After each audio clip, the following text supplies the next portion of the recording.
I'm not technically supposed to be here. I was never supposed to survive. I was never supposed to get out of that trailer alive. I'm Darryl Gurbach, 52 years old, married to my lovely wife, Kathy. I have 2 daughters. I got my daughter, Kelsey, who's married now, and my younger daughter, Alyssa. We try to go and visit the grandparents and other family members, friends, maybe go to the lake or stuff like that. I've been a mechanic. I farmed for quite a while and drove truck for just under 30 years at the time of my accident. So got quite a few years of driving. I enjoyed that, being on the highway and constantly on the move, and was never boring.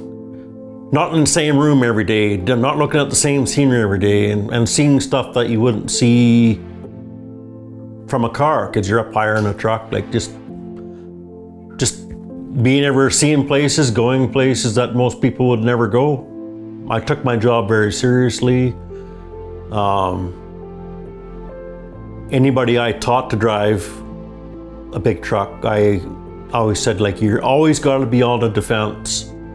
There's always going to be traffic that's going to cut you off or slam on the brakes, or they're just going to be unhappy with you because you're blocking their vision and they want to pass you. Yeah, just too many close calls with accidents. It's every day, all day, you just don't know. I have a lot of pride in my work, and I let that get in the way of safety. And I shouldn't have, and neither should anybody else. The day started just like any other day, up at 4 in the morning, get to work, grab my coffee at Timmy's and bite to eat, and hit the road and start hauling gravel. Hauled to a few customers that morning. And then I had a job for the RM to do. There was a mile of road that they had reconstructed, and I had to spread gravel over that because it was spring, a little bit muddy. And so I started doing that in the afternoon, and it was a nice sunny day, normal spring day, middle of April. And I had one load left to do for the day.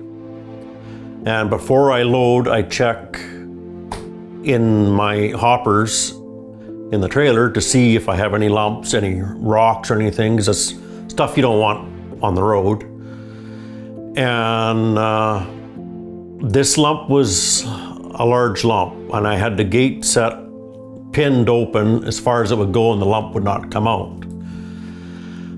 Being spring, it was like +3 that day. I grabbed my sledgehammer and tried to swing without laying down on the ground, bust this lump so it would come out.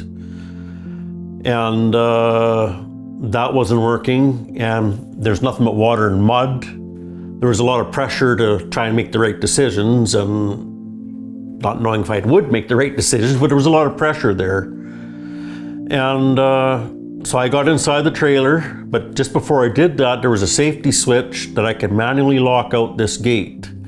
It's just a push quarter turn electric over air actuator. I thought I had it set properly. I got in there and I got swinging at this big lump inside the trailer. When it broke, the gravel took my feet out. And as I was falling down to the ground from inside the trailer, I heard the swish of air, which meant the gates were suddenly closing, which meant it wasn't locked out. I couldn't get my legs up in time, and the gate closed around both legs just above my knees. Did a lot of praying at that instant moment. I'm not a religious man, but I did a lot of praying. So there I was trapped. And after a while, I'm like, I don't have my phone. I can't call for help. All I can hope for is somebody sees my feet, my legs sticking out on the bottom, or somebody stops by the site. And of course, nobody did. And hours went by. I didn't know how long, but I knew it was a long time. I had been in there. I I screamed for probably 3 hours, thinking about my family, like thinking I'm not going to see them again. It was tough. And then things got worse. 3 hours of that, and the start of the last hour is when air got low enough in the trailer that the truck decided to start airing up the system again. And then that's when the full force of the air pressure in the cylinders closed down to about 1/4 inch, a little bit less on the one side. Around 8:30 is when the boss's youngest son found me. I could hear the ambulance come, the police come, all sorts of vehicles just racing. I could hear them like a mile from the highway just giving her. And I just stared at the sky. I thought, this is it. And that's when things shut down. I don't remember much for the next couple of weeks, except bits and pieces here and there.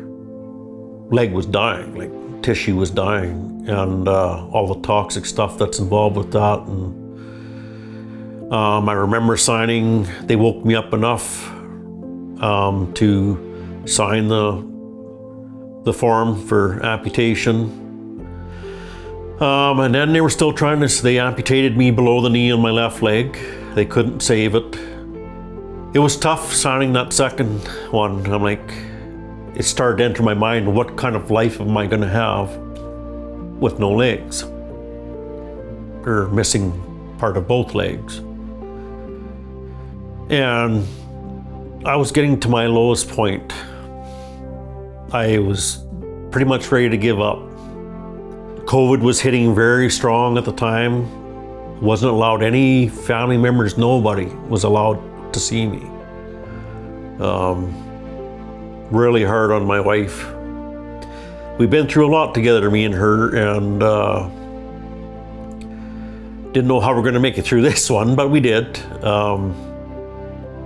Yeah, I spent 35 days in RUH.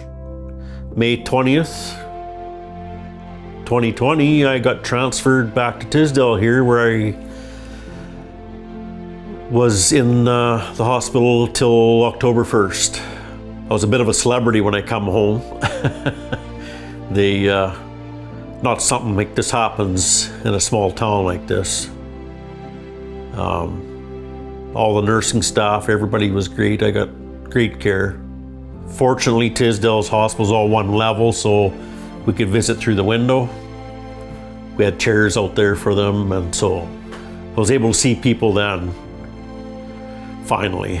But the worst was already over.